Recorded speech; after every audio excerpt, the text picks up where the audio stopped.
이제 곧 마감합니다. 5분 정도 남겨두고 있습니다. 양쪽 시장은 큰 변동성 없습니다. 오늘 장중 내내 보여줬던 힘 빠진 모습이 현재까지 나타나고 있습니다. 1% 안팎의 마이너스권 마감 예상되는데요.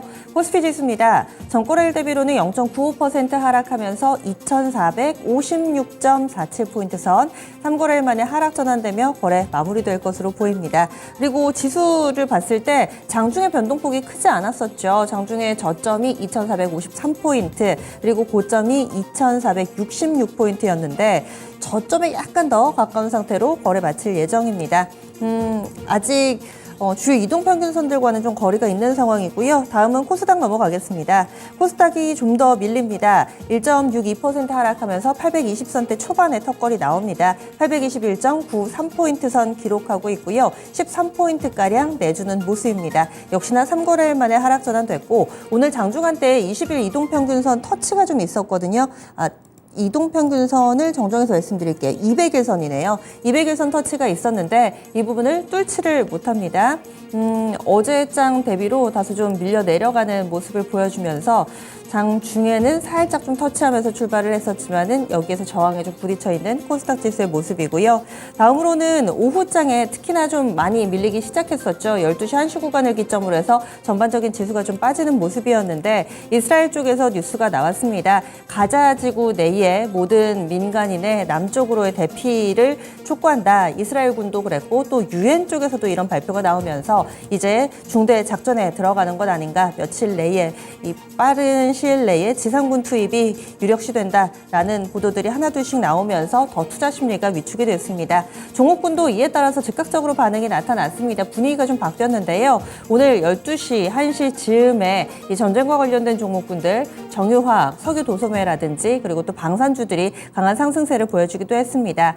한국 이 ANKOR 그러니까 엔코어 유전이라고요. 실물 유전에 투자를 하는 펀드입니다. 그런데 사고팔 수 있도록 이렇게 상장을 해놓은 이 지금 펀드가 상한가를 기록하고 있습니다. 최근 들어서 아마 자주 상승률 상위에서 좀 보실 거예요. 같은 맥락으로 중앙에너비스 11%가량의 급등세 보여주고 있고 흥구석유도 상한가 부분까지 거의 다 왔습니다. 현재 28%가량의 급등세 보여주고 있습니다. 한국석유도 보겠습니다. 현재 한국석유도 15% 정도 상승하고 있는데요. WTI 기준으로 봤을 때 WTI도 조금씩 움직임이 나타납니다. 실시간으로 진행되고 있는 이 WTI도 조금씩 우리 증시 진행되는 시간 동안에 오름세를 나타내고 있습니다. 추세적으로 좀 오름세 보여주고 있는데요. 이 부분에 영향을 받은 것으로 해석됩니다. 지금 WTI가 그 사이에 더 올랐네요. 1.2% 정도까지 계속 오름세 나타내면서 84달러 선 부근까지 가 있습니다. 이어서 또 봐야 될 부분이 방산이었는데요. 방산주 가운데서는 빅텍이 현재 7% 정도의 상승권이고요. 스페코 보겠습니다. 여기도 4% 상승권, 넥스원, LIG 넥스원도 1.5% 상승권 내 흐름을 보여주면서 다시금 또 전쟁과 관련된 종목군들 고개를 드는 모습을 나타내고 있습니다. 그리고 오늘 시가총액 상위 종목군 가운데서는 아무래도 에코프로 그룹주들 지난번에 2분기에 2시 구간대 실적을 내놔서 장중에 좀 많이들 기다리셨을 텐데 아직 안 나왔습니다. 좀 사실 통상적으로는 보통 나오던 시기에 나와야지 어느 정도 좀 예상치에 부합하는 실적이고 일찍 내놓으면 자신감, 늦게 내놓으면은 좀 부진하겠다 이런 예상이 가능한데 시간이 점점 미뤄지고 있네요. 장 마치고 나서 낼 건가 봅니다. 에코프로가 4% 중반, 에코프로 BM이 3% 정도의 하락세 보여주고 있는데 영 아직까지 실적을 내놓지 않은 게 좀 깨림칙하다 이렇게 느끼시는 분들도 있으실 테죠. 그 밖에 종목군으로는 오늘 시장이 부진한 가운데서도 반도체주들이 반짝반짝했습니다. 여러 가지 재료가 있는데요. 아무래도 반도체 업황도 좋아지고 있고 여기에다가 조만간 또 반도체 관련된 ETF 하나가 상장된다고 합니다.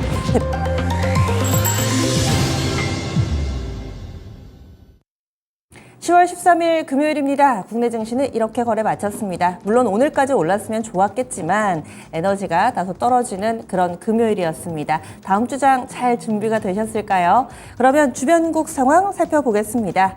오늘 주변국 상황은 미국 증시가 아무래도 좀 하락을 했고 미국 증시의 하락 요인이 이 CPI였기 때문에 조금 더 아시아 증시까지 여파가 있습니다. 일본 니케이 225 지수도 미증시 밀린 것만큼의 하락세를 보여줬는데요. 0.55% 니케이 225 지수 하락했습니다. 미증시도 이 정도로 0.5에서 0.6 정도 밀렸었죠.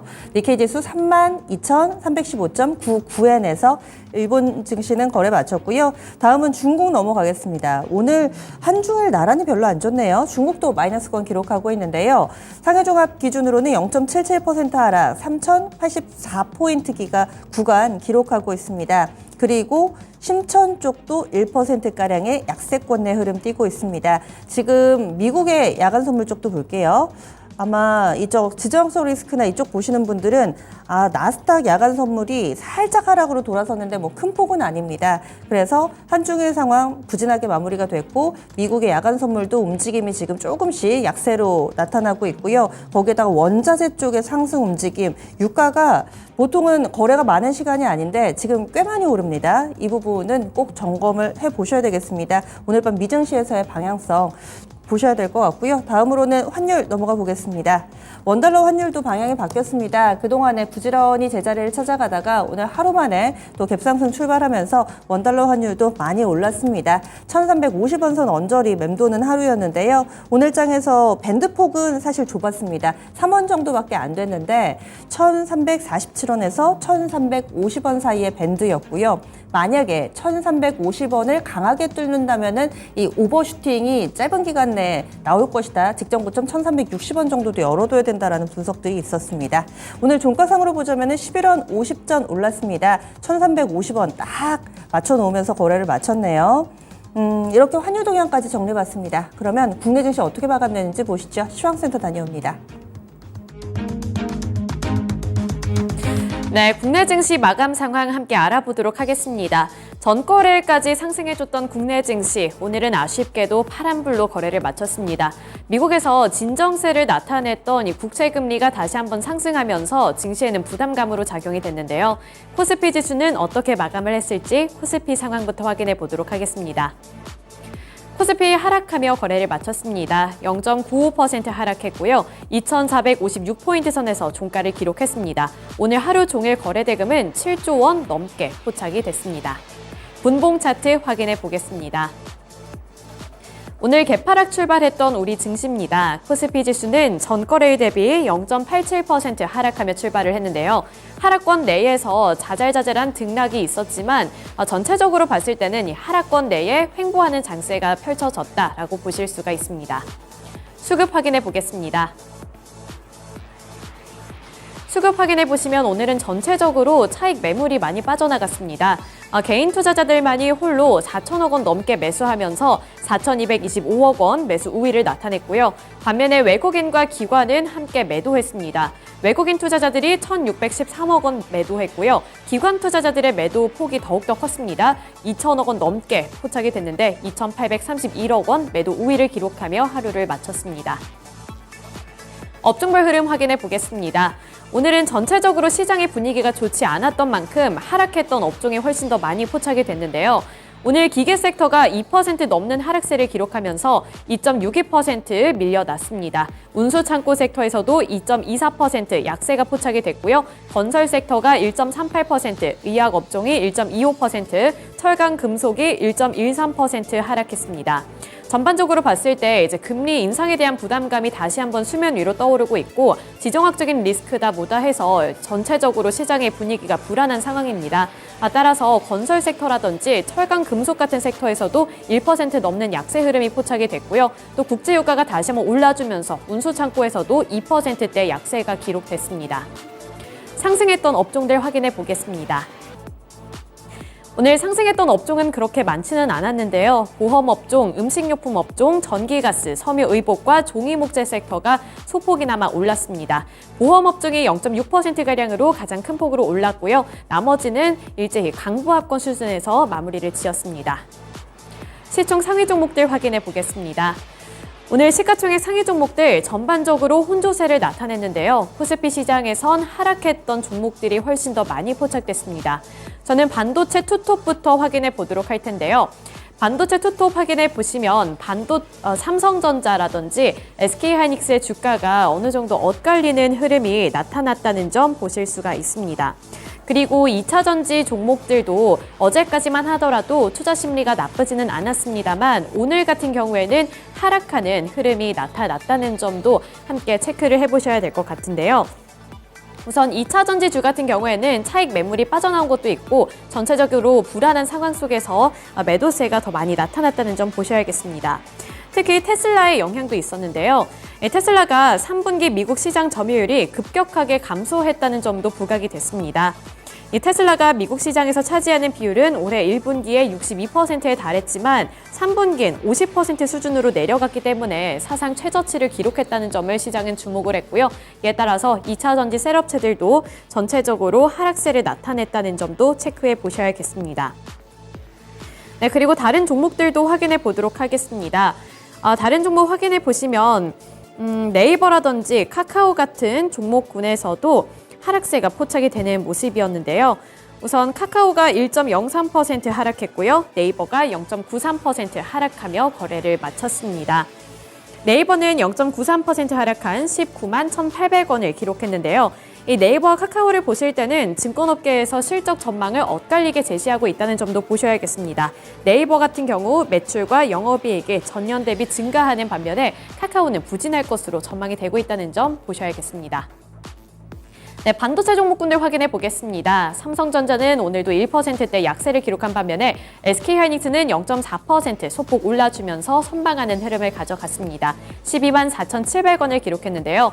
SK하이닉스는 최근에 HBM 시장과 관련해서 국내 증시에서도 주목을 많이 받고 있다는 점 보셔야겠습니다. 이 반도체 HBM과 관련해서 ETF도 출시가 되는 만큼 SK하이닉스는 0.4% 올라줬습니다. 네, 이어서 포스코 퓨처엠은 보합권에 머물러 있고요. 포스코 홀딩스는 오늘 약세 기록하면서 1.16% 하락한 51만 2천 원을 기록했습니다. 완성차 기업들도 오늘은 부진했습니다. 현대차가 0.4%가량 밀려났고요. 기아도 0.36% 하락하면서 84,200원의 종가를 기록했고요. 현대모비스 같은 자동차 부품 기업에서도 0.64%의 하락세에 기록되면서 23만 2,500원을 기록했습니다. 네, 특징주로 넘어가 보겠습니다. 코스피 시장에서의 특징주로는 에너지주들 살펴보도록 할 텐데요. 이곳저곳에서 전쟁의 여파가 국내 증시에서도 포착이 되고 있습니다. 그 대표적으로 수혜가 예상이 되는 종목들은 바로 에너지 종목들이었는데요. 국제 유가 그리고 천연가스의 가격이 치솟게 되면서 우리나라 증시에서도 이렇게 에너지주들이 일제히 급등했습니다. 천연가스 종목군들부터 확인해 보도록 하죠. SH에너지화학이 7.32% 강세로 거래를 마쳤고요. GSE도 9.17%, 대성에너지가 16.26% 올라줬습니다. 물론 윗꼬리를 길게 달고는 있지만 오늘처럼 약했던 시장 내에서는 이 테마 종목군들에서 매수세가 포착이 됐다는 점 보셔야겠고요. 또 원유 가격도 다시 한번 올라주고 있고 우려감이 번지면서 흥구석유가 27.71%, 중앙에너비스가 12.83%, 한국석유가 14%대, 그리고 극동유화는 변동성이 상당히 강하기는 했습니다만 여전히 4%대 탄력을 받으면서 마무리를 지었습니다. 전 국제 유가 같은 경우 미국의 원유 재고량이 생각했던 것보다 많다는 점에 하락세에는 어느 정도 제한이 걸렸지만 여전히 전쟁 리스크는 남아있는 상황인데요. 하마스와 이스라엘 분쟁이 중동전으로 확산이 될 경우 석유 공급에 차질을 빚을 우려가 있기 때문에 이스라엘이 가자 지구에 지상군을 투입한다는 보도까지 나오고 있는 상황에서 우려감은 더욱더 커지고 있는 상황인 거죠. 그리고 국제 유가를 확인해 보시면 여전히 오름세를 연출하고 있다는 점도 보셔야겠습니다. 또 전쟁으로 인해 공급 부족 우려가 확산하면서 유럽에서는 천연가스 가격도 급등하고 있다고 하는데요. 골드만삭스 애널리스트들은 이번 주 발표한 보고서를 통해 현재 진행 중인 사태로 글로벌 LNG 재고가 계속 줄어든다면 유럽 가스 시장은 한파 또는 다른 나라의 공급 중단 등 예기치 못한 사태로 인해서 곤란해질 수 있다고 말을 했습니다. 따라서 국내 증시에서도 이 에너지 종목 내에서 천연가스 종목들도 주목을 받았습니다. 네, 이어서 코스닥 시장 살펴보도록 하겠습니다. 코스닥도 마찬가지로 하락 마감했습니다. 그 낙폭은 더욱더 깊었는데요. 1.52% 하락한 822포인트의 종가를 기록했고요. 거래대금은 하루 동안 7조 원 넘게 포착이 됐습니다. 분봉 차트 확인해 보시죠. 코스닥 지수도 오늘 개파락 출발하며 출발을 했습니다. 0.7% 하락한 곳에서 출발을 했는데 830포인트 선 곧바로 이탈하는 모습이 연출됐습니다. 그나마 막판에 가서 조금씩이라도 이 낙폭을 축소하려는 시도가 나타났지만 여전히 1%대 약세 흐름을 면치는 못했습니다.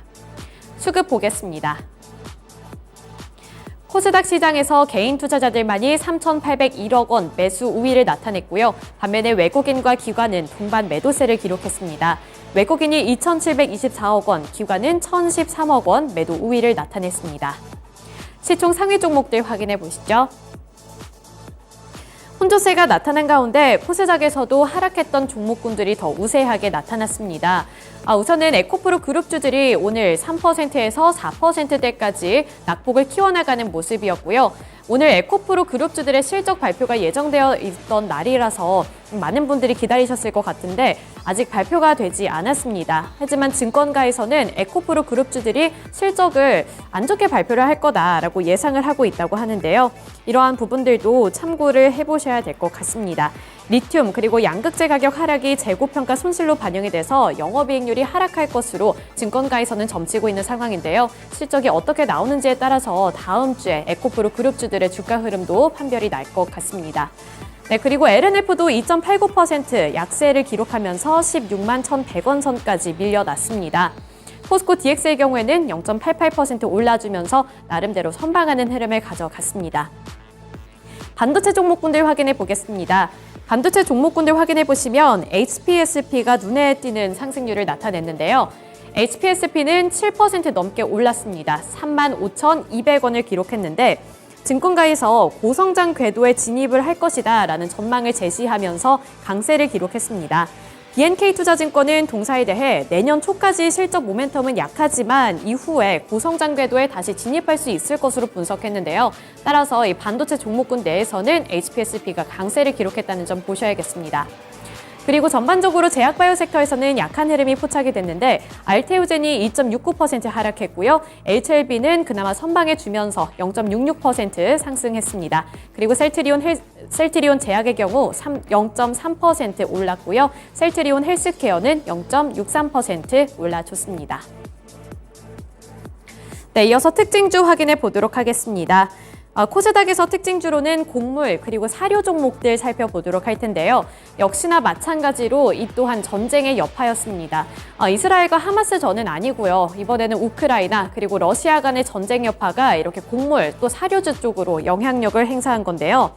우크라이나 남부사령부는 러시아군이 우크라이나 오데사 항구와 이 주변 곡물 저장 시설을 공격했다고 밝혔습니다. 우크라이나는 일부 곡물이 손상됐다고 알렸지만 아직까지 정확한 피해 규모가 알려지지는 않고 있는 상황인데요. 이러한 소식에 오늘 국내 증시에서 미래생명자원이라든지 한일사료, 루보, 그리고 팜스토리, 고려산업 같은 곡물, 사료 종목들이 급등을 했습니다. 그중에서 미래생명자원이 20% 넘게 오르면서 가장 큰 탄력을 받아 나갔습니다. 또 마지막에는 대한제당이 있는데요. 대한제당은 4.24% 오른 3,320원의 종가를 기록했는데 설탕 가격도 최근 들어서는 13년 만에 가장 높은 수준을 기록하고 있습니다. 통계청 국가통계포털에 따르면 지난달 설탕의 소비자 물가지수는 141.58포인트로 전년 같은 달보다 16.9% 상승했다고 하는데요. 지난달 설탕 물가 상승률은 전체 물가 상승률의 4.6배에 달했습니다. 4.6배에 달했고요. 이는 가공식품 부문의 물가 상승률과 비교했을 때 2.9배에 이르는 수준으로 설탕 가격이 치솟고 있다는 점도 주가에 영향을 줬습니다. 네, 이렇게 특징주들까지 함께 알아봤고요. 지금까지 마감 시황이었습니다.